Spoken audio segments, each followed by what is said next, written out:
we're not going to need you. We're not going to need real estate agents, but go ahead, go out there and try to buy a house without a real estate agent. It's tough. It's not easy. People still want someone to hold their hand. The most expensive purchase anyone is ever going to make is their real estate property, residential or commercial.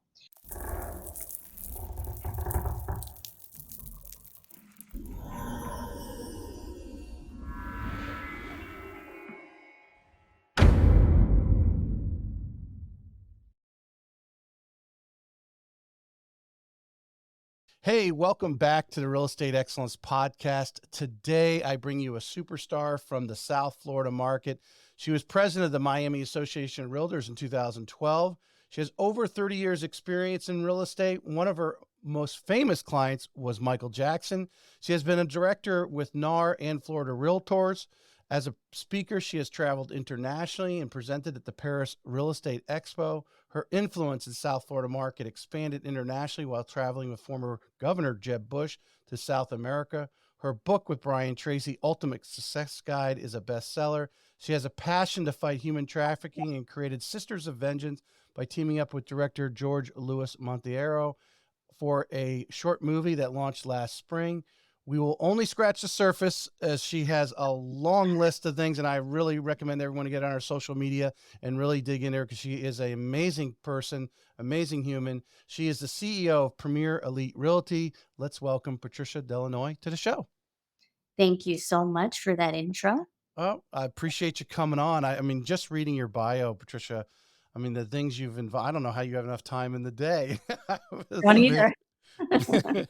And looking at that, and what's amazing too, just looking at your history, you started in real estate very young at like 18 years old. Yes, yes. I immediately fell in love with real estate. I fell in love with the fact that you meet so many interesting people, and I'm fortunate to be able to do real estate in Miami, where we're so international and all the different cultures. So I get to meet unique people from all over the world and learn so much from them and be able to help them with their investments and needs. If I was reading correctly on your, because I cross-reference, I do a look on LinkedIn. You sent me a bio. I looked at your bio on your website and went over. Your family was involved. Obviously you came from Canada, but your family was involved in, if I recall, some real estate in New York and so forth. Was it kind of a family business that kind of got you interested in real estate? Actually, I have a French mother who wanted me to be the perfect wife, to learn how to cook, sew, entertain, do parties, and paint. She's an artist. Mhm. So I didn't get to do sports and any of those other things that most young girls get to do. My life was very different. But when I was 18 and we moved to Miami, I immediately took a real estate course while I was going to college and became very successful in it. And my grandfather at the time would come visit maybe, once a year as I was growing up. And he would tell me stories of old hotels that he completely, demolished or renovated and would have people from all over the world come visit and celebrities. And it just sounded so dynamic and fun. And I thought, I would love to get a piece of real estate and just create from that. So I found a way to take my artistic background and put it into properties. So when I was very young, put a few $1,000s on a townhouse and completely renovated it and sold it. And from there, the properties just kept getting bigger and bigger and turned into commercial properties then and developments. But it really started from a little property and from my love of creating masterpieces of even affordable $50,000 townhouse, or if it's a multi-million dollar building. There's so much potential of what you can create in real estate, and what's great is that property's there forever until somebody knocks it down. So I still drive by now some of the properties I used to own, and I'm like, oh, wow, yes, great memories. You originally, if I'm again, I'm looking back on your LinkedIn and so forth, originally started with Coldwell Banker, if I'm not mistaken. Correct me if I'm wrong. But did you have a mentor, someone that, you're 18, 19 years old, you're getting started, and did you have someone to follow around and teach you, or was it self-taught? Back then, there were no mentors, and very few women Mhm. around, and this was in the early '80s. There was, like, Danielle Kennedy, who was a speaker. The internet wasn't even big. People were using those block cell phones. Our real estate books were those manuals that they would pass around every 2 weeks, and by the time you were there with a client, everything was outdated. So it's nothing like what it is today. And yes, I had to learn by trial and error, by making mistakes, by holding an open house 100 times, by doing things realtors now hate to do, but I didn't know any better. So today, I'm just amazed at all the tools that are offered to real estate agents. And I love training new agents. I love getting a brand new agent and being their mentor and showing them the ropes and helping them not make the same mistakes I made. So when somebody comes to me and says, "Wow, Patricia, I just want to thank you because you really changed my life," to me, that's real success. That makes me feel really good. I was able to help change somebody's life and make it for the better. How do you reflect back at, you're thinking in those days, like you said, the magazine comes out every couple of weeks, right? Where today, a listing post on, they posted on Thursday, boom, they've got offers on Friday and Saturday. They maybe hold out till Monday and accept an offer.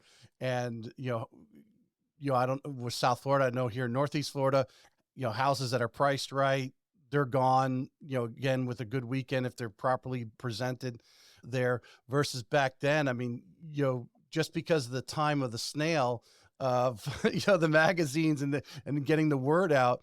I mean, the houses sitting for weeks or months at a time versus now just hours. And some of us, I think some of the agents today, they get a little antsy if a week goes by and they don't have, enough showings of what they think is a successful initial launch, where back then that was just par for course. Well, back then, interest rates were 13 and 14%. Mhm. So buyers now are complaining about 6, 7%, 5%. Back then, it was really rough. You know, you had wraparound financing, maybe owner financing to help you. Cash buyers, they were around, but, not that many. And also, I did real estate in Miami, and that was the cocaine cowboys era. So that was a whole other, I could write a book on that one. Right. So yes, I didn't, what you don't know, you don't know. And I didn't know it was rough to sell a house with 13, 14%. I didn't have all the perceptions to tell me you're banging your head against the wall. All I knew was to keep going. And there's a saying that my father had always told me, and that's persistence wears down resistance. So if you just keep going, and you never give up, you will eventually get to where you want to be. I guess something I tap on a lot. I mean, how many times, we see, well, that analogy of mining for gold, and the guy swings the axe and he gives up, and the next guy comes in, takes two swings, and hits the golden nugget right where it was at. I mean, that is the key, and because real estate can drive you down. And my next question was, what was it like for you initially in a sense of, from a success? Did you just at that, killing it today versus killing it back then is two different things because the time of our marketplace, with the internet, everything moves a little bit quicker. Did you have great success right out of the gate, or did you struggle at times and wonder, were you doing the right thing? I definitely struggled, and there is no overnight success. Sometimes you look at a person, you think, wow, how'd they do that? How'd they become this overnight success? I I don't think overnight success exists. I think it's really trial and error and failures and getting back up. And I've always thought of this analogy is, let's say you have a beautiful home and your home burns down. You can sit in front of it and put your head in your hands and you can cry, or you can get up, dust yourself off, and start again. And to me, that's equal success. If you can always do that, if you can always just get yourself back up, you will get to success. When do you give us a little color on on your career path there? Because eventually you get into leadership, and you mentioned earlier that that time period, being a woman in Miami real estate, you were a minority, which I don't know if it I would imagine it's probably the other way around right now. I don't know, at least 50-50, or I think women dominate here in Northeast Florida as far as success agents. We have some successful males, but I think the women generally have taken the majority of that. But how did that progress, and then how did you eventually progress into a leadership role? Well, women have always been in real estate, and it's always been almost a second in the past. A second career, meaning you were a teacher first and then you decided to get your real estate license. Or maybe you were just a housewife and wanted to get a real estate license. The difference is I was a broker, an owner of a real estate company, and those were usually men back then. So not only did I sell, not only did I mentor, but I own my own real estate company. And in anything I do, I believe you have to give it 110%. So if I'm going to make real estate my career, I'm going to get involved in our Realtor Association. I'm going to get involved in the politics of real estate. I'm going to see what I can do because I believe in the power of one. And if we all do something, it will make a difference. I'm glad you brought up involvement. I'm going to jump down on that one because I had put that in here and have, the last month I think you probably saw my show with George Guerrero there, the importance of being involved. We have a lot of things going on in real estate in general, obviously insurance and nationally, actually. We think it's Florida, but actually insurance is becoming a problem nationally. But being involved, you rose to the level of being president of the Miami board. You've been involved at NAR. You've been involved at Florida Realtor. How important is it, if you're making a career in real estate, to be involved, or if you're not necessarily one of those person that wants to be the point of the sword and being on a board, but to make sure you're involved and support those that are, and then and the importance of RPAC. It's very important. And sometimes I look back on some of the decisions that were made in NAR and I think, I don't agree with all of those decisions. Some that we're seeing what's happening now with Zillow.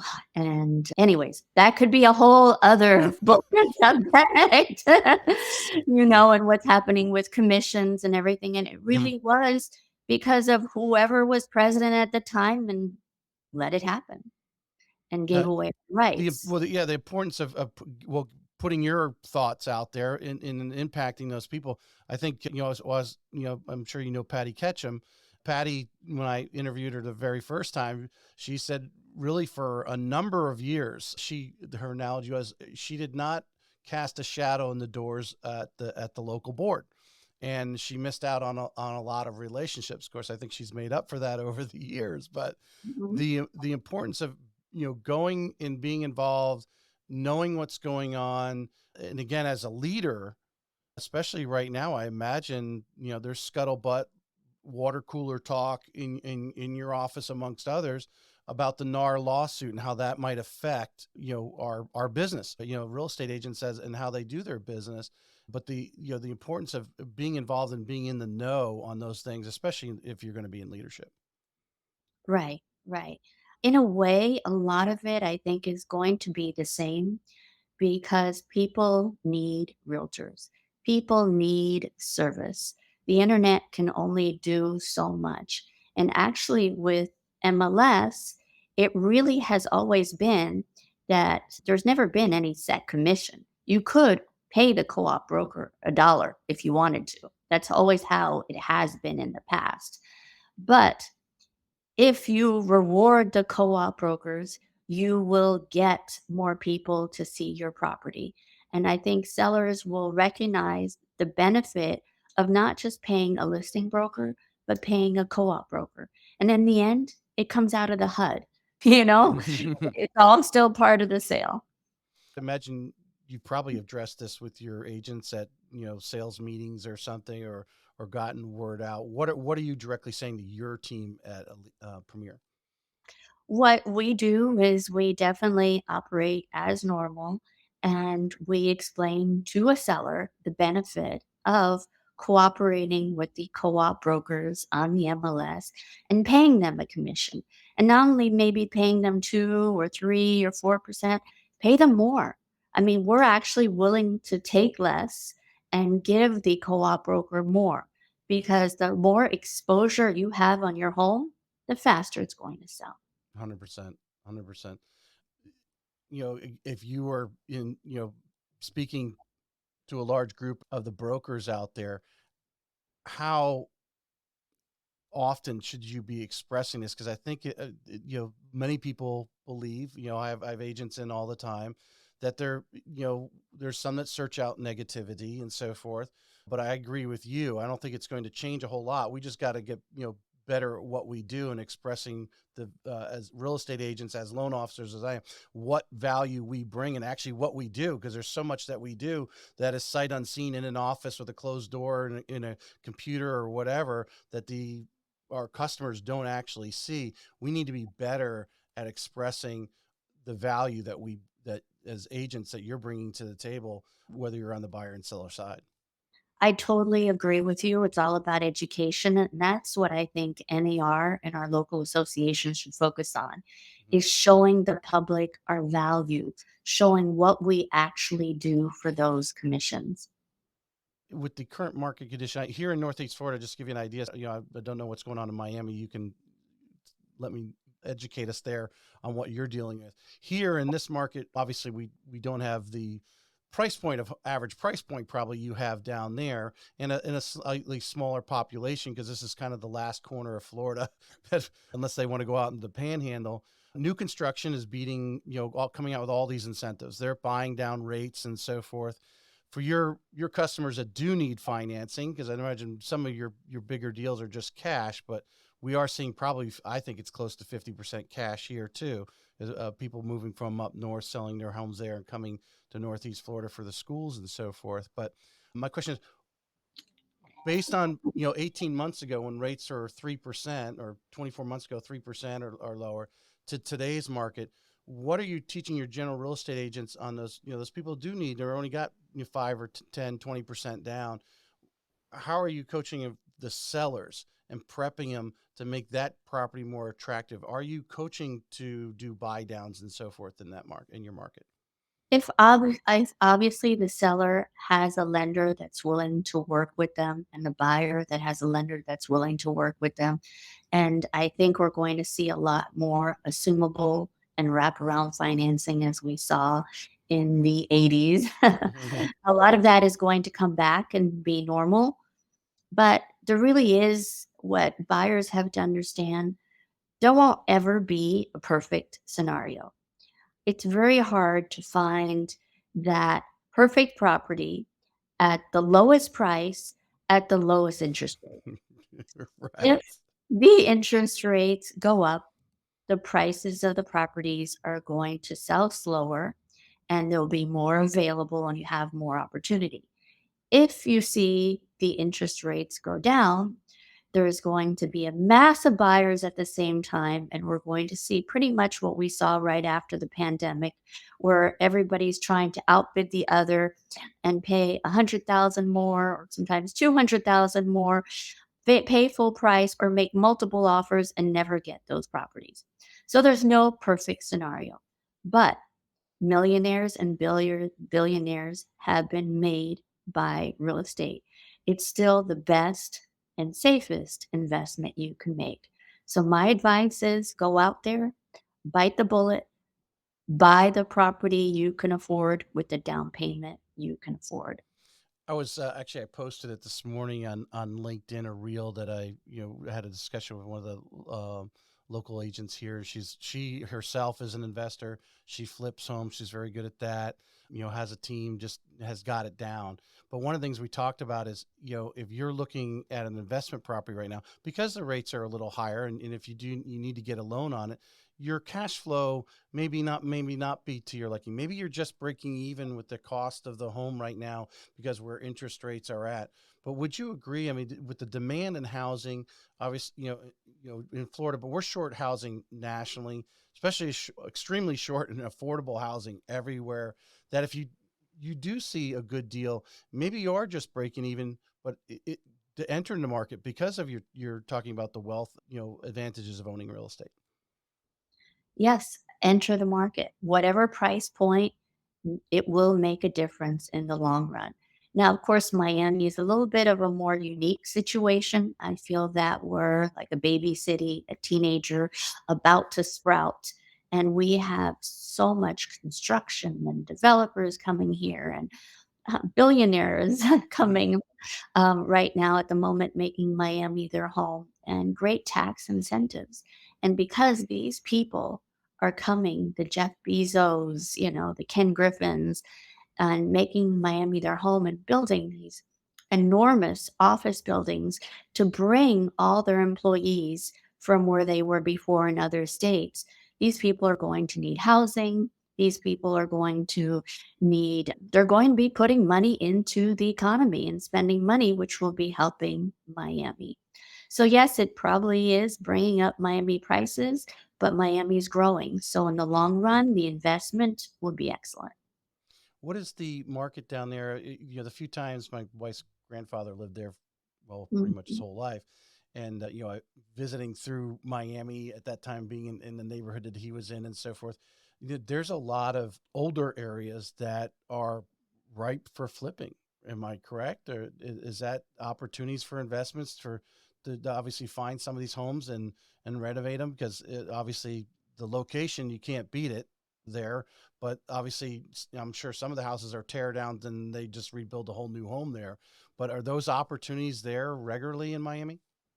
Yes, what people forget is Miami's still a new city. We get compared with lots of older cities, with New Mhm. York, with Paris, and what they don't realize is you can go to New York, and if you or Boston or Paris and you want to buy a small commercial building, forget it. The opportunity's not there. Mhm. The the hedge funds, the older families, the older real estate families have gobbled all these prices and buildings for years.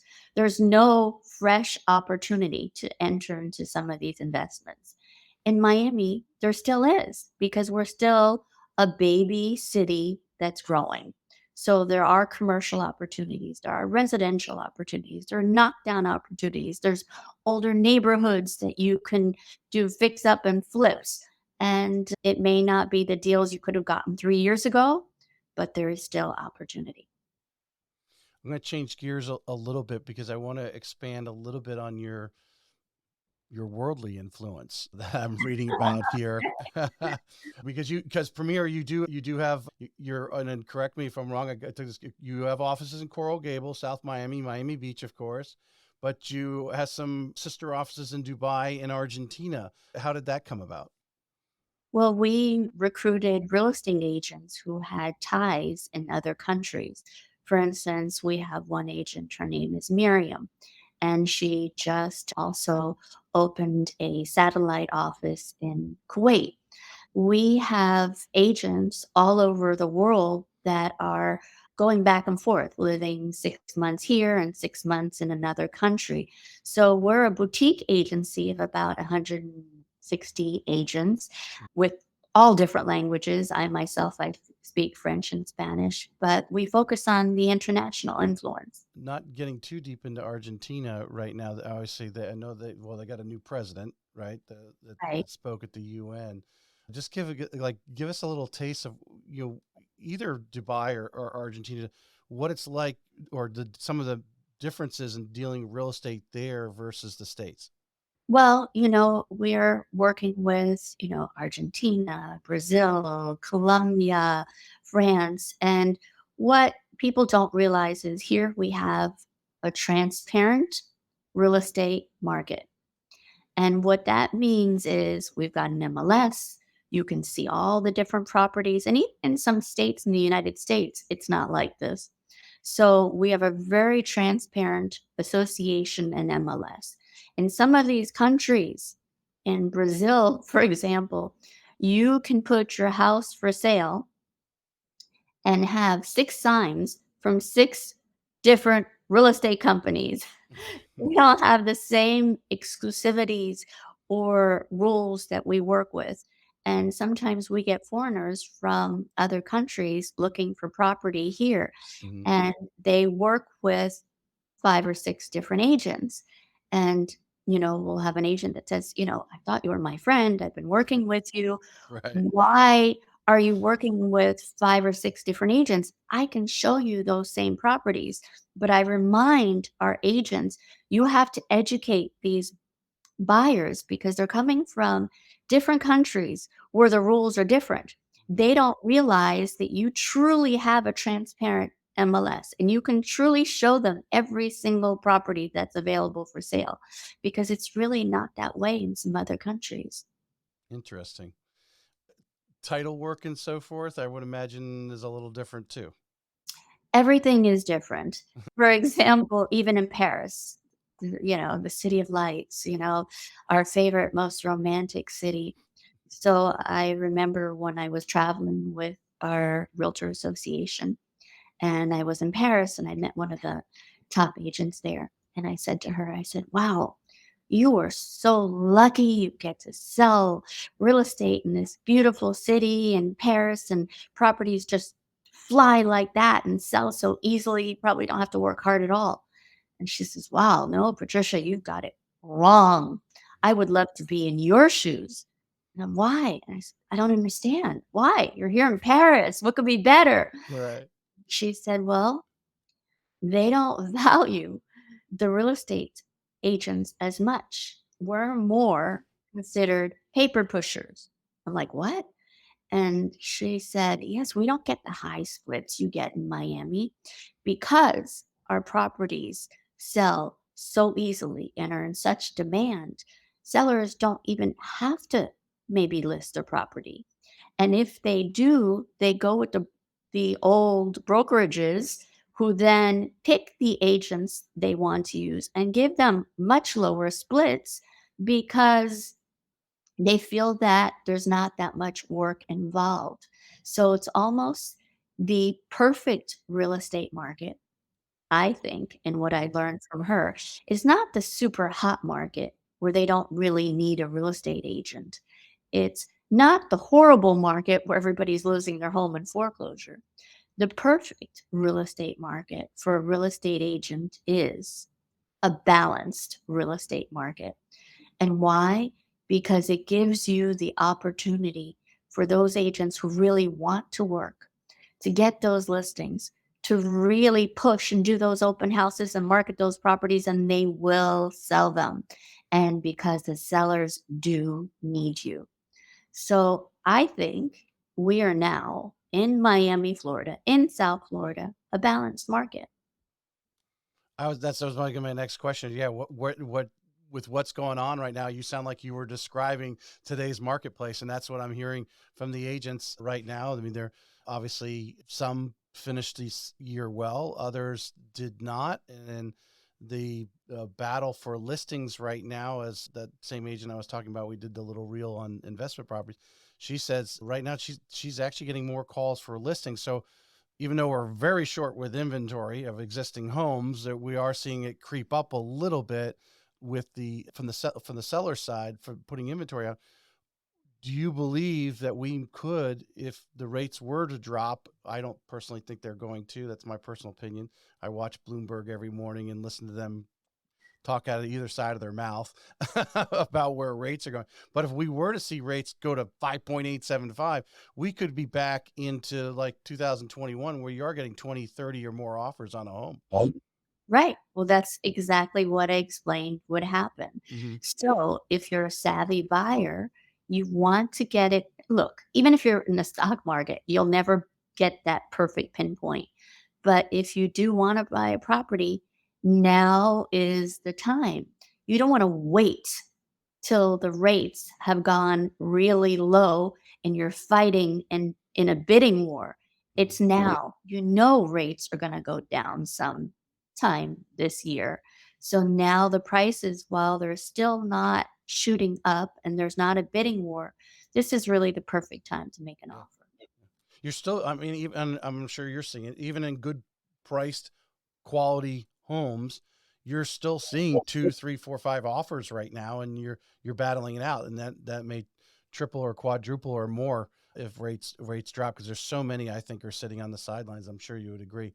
I'm going Of to go to course. chapter 3 of our discussion because I've looked over your some of your social media, but you are way out there. And I was visualizing in my head someone who might be watching this and going, I'd love, after being in the business 30 years like Patricia, to be an influencer as you are, but you've positioned yourself to be that. And was it something that just came along just naturally for you, or did at some point in your career to say, you know what, I want to be, the go-to person in Miami.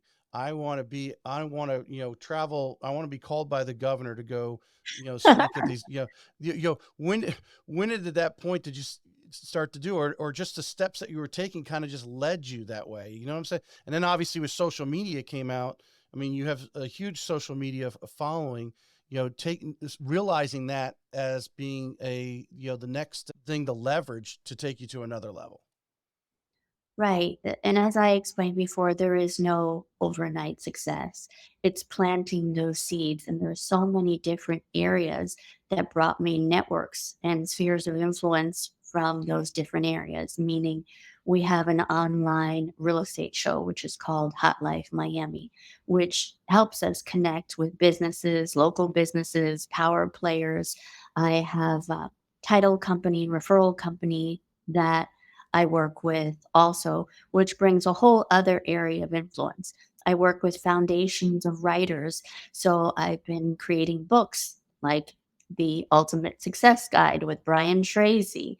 And I worked with Larry King with The Big Question, and also on some filming with him behind the scenes in writing and in production. The things I did with Larry King, who will rest in peace, will truly be missed. He was an iconic legend. So I've worked in foundations and charities and so many different areas that brought that influence to me. It's not one sector or one thing I did, it's the many different things I did. By putting yourself out there, being involved, whether it was at the local board or, like you said, these charities and so forth, introduced you to other people outside of your circle that, allowed you to obviously make the connection. I'd say, with Larry King, however that evolved and so forth. How did social media, when you started seeing it come about, which I don't know if you could put a date on it, maybe, as far as it came to you and said, hold on, this is a way I can, take my marketing into real estate, and a lot of it's free. I just got to create it. And then, like I said, I did look at some of your Hot Life Miami episodes, which I think is great. Cause one thing that George Guerrero says, he thinks the 2034, 2044 real estate agent is going to be like that newscaster or talk show host person in front of the camera. Is that something that you have to, work at getting, or is it a natural thing for you in front of the camera? And how do you encourage your agents to do something similar? I saw social media as an opportunity when it first came out. So I was one of the first ones that embraced it as soon as it came out. So I have numerous accounts Mhm. and, work all those accounts together. Numerous accounts on Flipboard, on Pinterest, on Instagram, on Twitter, on LinkedIn. On all those accounts, it's brought me the opportunity to reach out to millions of people. And yes, it was a slow process. Like, even on my Instagram, I think I might have 2,500 posts.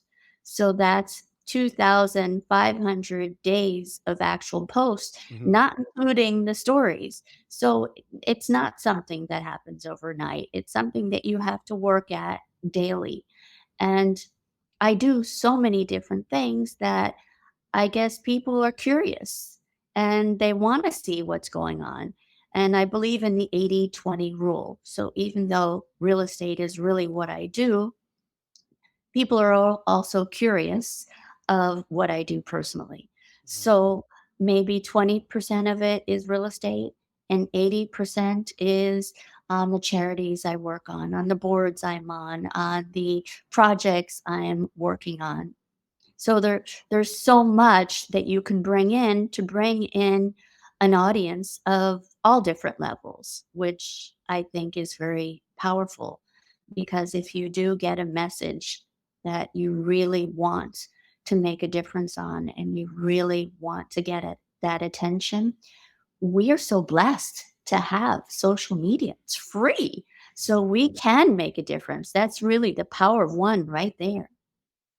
Would you agree a position, and I think you kind of take this position, like you're saying, your 80-20 rule, 80% of, you're talking to a business owner, other people in the community, hey, what's going on in Miami, and not actually talking about, hey, I got a house for sale, or, I just sold one, or whatever. You're 80% of those other things, because in especially in your market, but it can be used in any market, because people, especially here in Florida, because people are moving from outside the area, especially the international clients, they're moving from another country, some of them, or, in there, they don't know all the hot spots. They just know Miami's nice, and they've been there whatever amount of times and want to come in.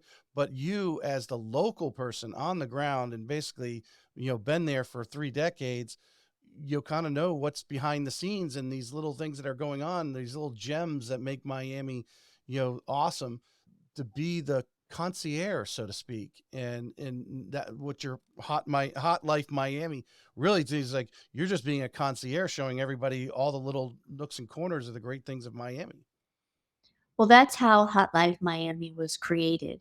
It was to showcase the beauty of Miami and the people, the power Mhm. players, the businesses, the people who make it happen.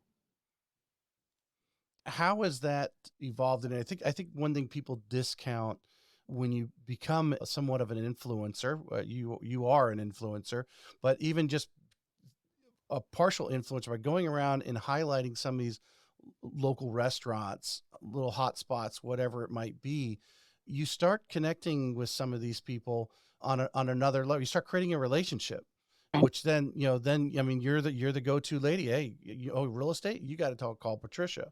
And that agents they got to start the journey, and it doesn't take long before they actually probably will start to see some results, because they start to influence if they're consistent, obviously. Right. You know, real estate is a service and you will be successful in real estate. But the public, the people you work with, they really want three things. They want to know that you like them, you care, and they can trust you. So it's not just about making those deals. It's about working with the community and the people that you're surrounded with. It's showing your community you care. You care about Miami. You care about this world.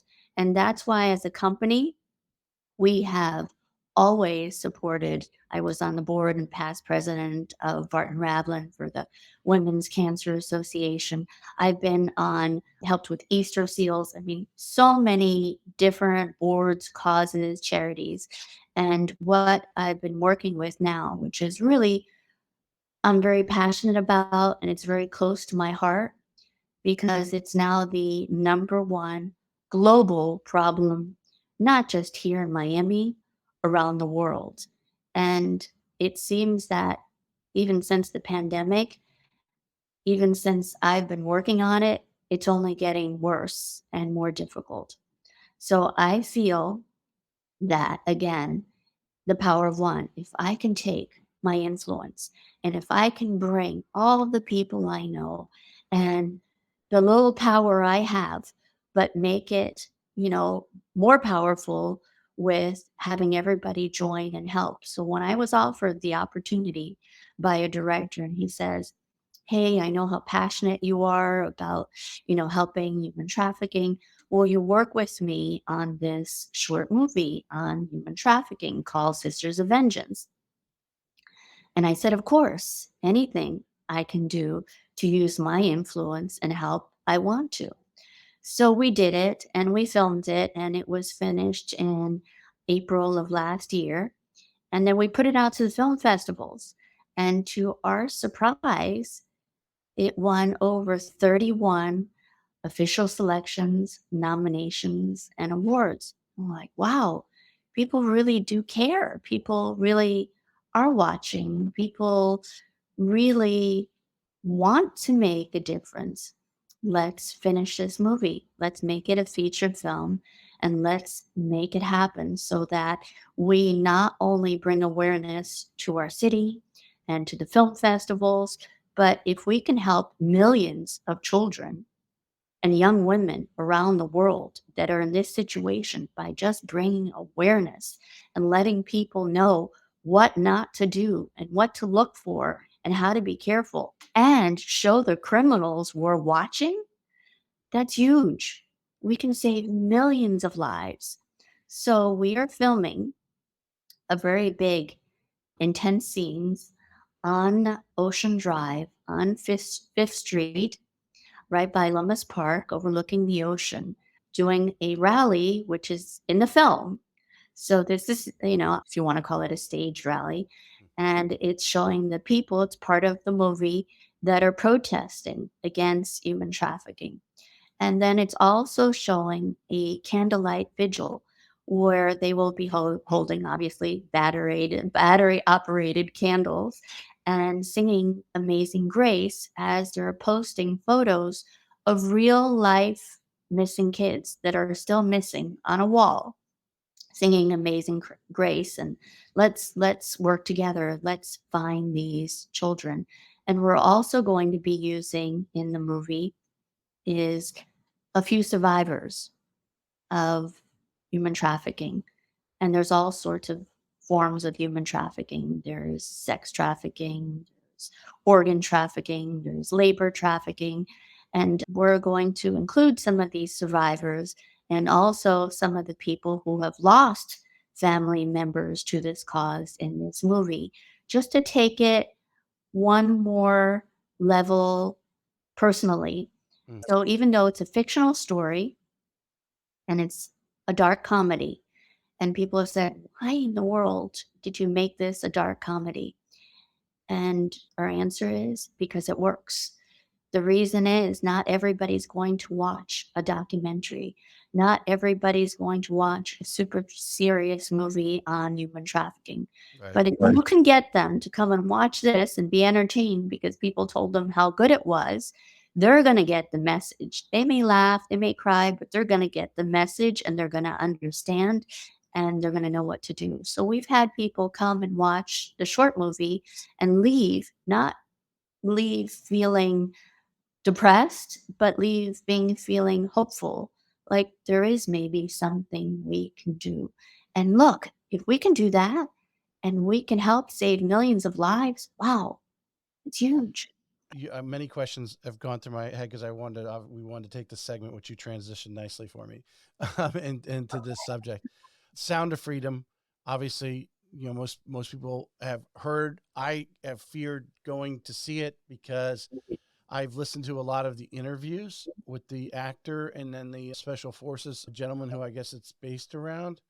And the graphics that they said they've, seen, and it's not necessarily in the movie, but the way they describe it, seeing some of these videotapes of people being abused was just too much from that standpoint that I was like, I'm a pretty emotional person. I don't know if I could sit through it. Now I imagine you probably have seen it, but I mean, to encourage people or enlighten people, how bad is it?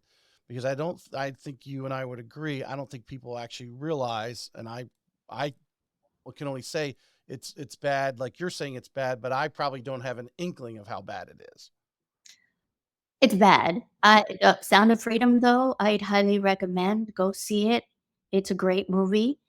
And yes, we have heard, the controversy all around it. Obviously, they've been very politically vocal. So we decided to not be political. Mhm. We're not a political movie. We're not about politics. Also, people then said, "Well, how could that have happened? That's not realistic," or blah, blah, Mhm. blah.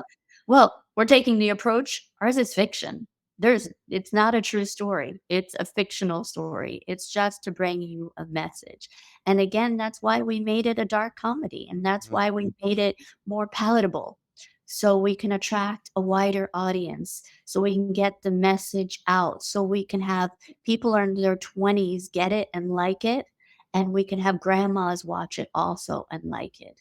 Yes, that's why we took this unique approach with this movie because we had a goal is to bring awareness.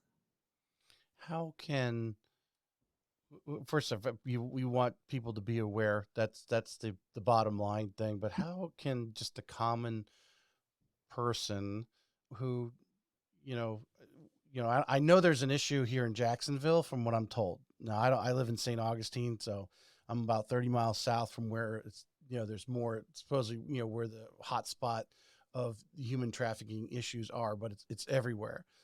Everywhere.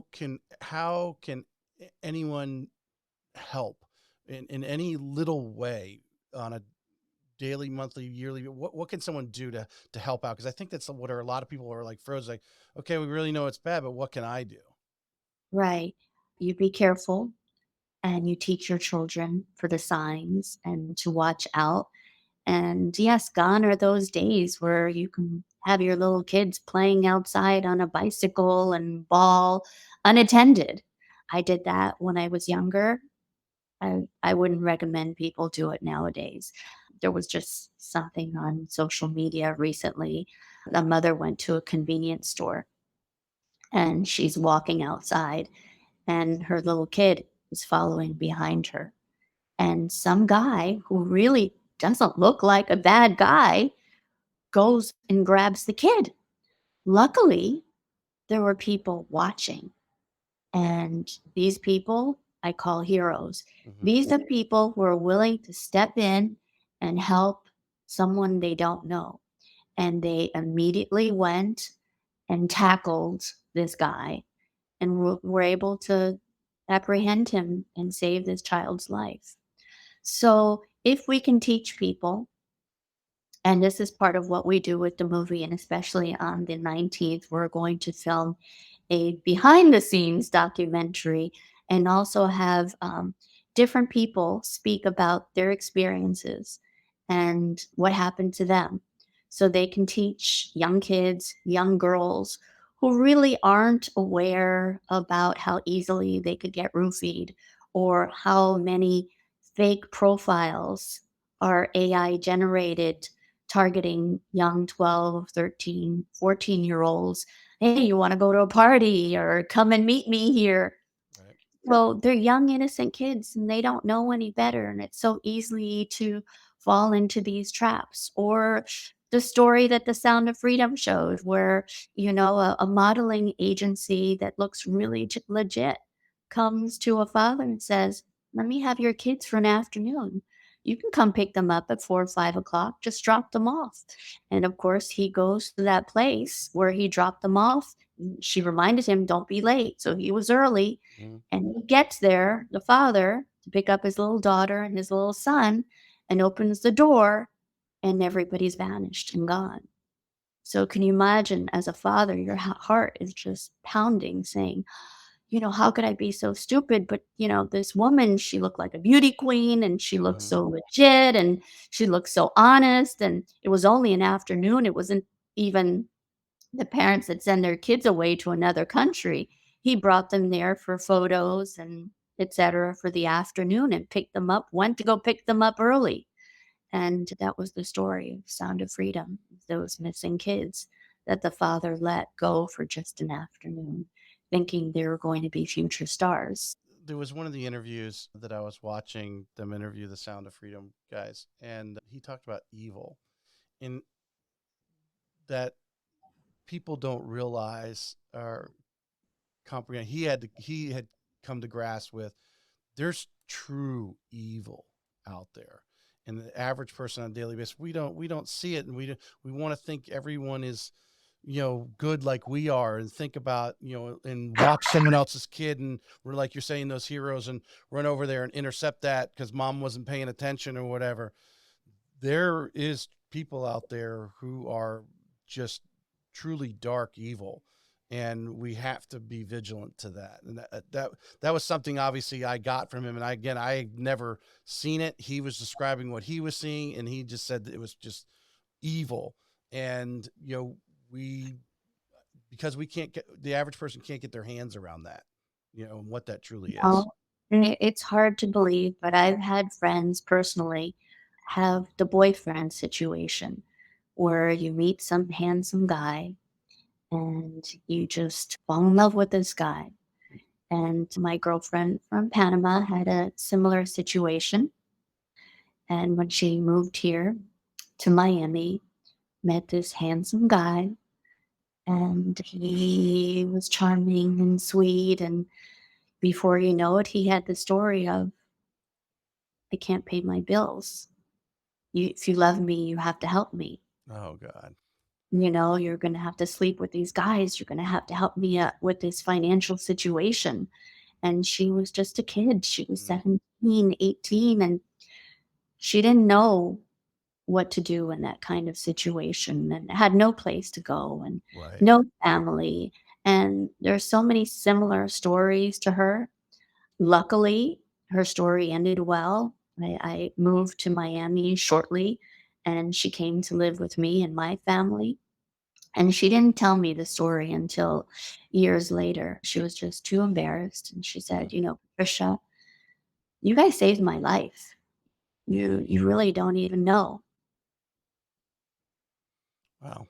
Um, it's on every corner, and when you hear these stories, it is tear your heart out. And again, I can't even fathom the what they physically, mentally went through is just unimaginable. But I'm sure you follow Tim Tebow. I follow him and what he's doing and so forth. And it's a never ending mission, but it's a mission we have to take. I think it's basically the way he describes it. Right. So I've Yeah. met some survivors, which are rare because the ideal is they want a young girl between 9 years old, 10 years old to 14 years old. And they'll take boys too, but that age is usually easier to manipulate. And then they start them on drugs, willingly or unwillingly. Hmm. And before you know it, they're a drug addict or incoherent.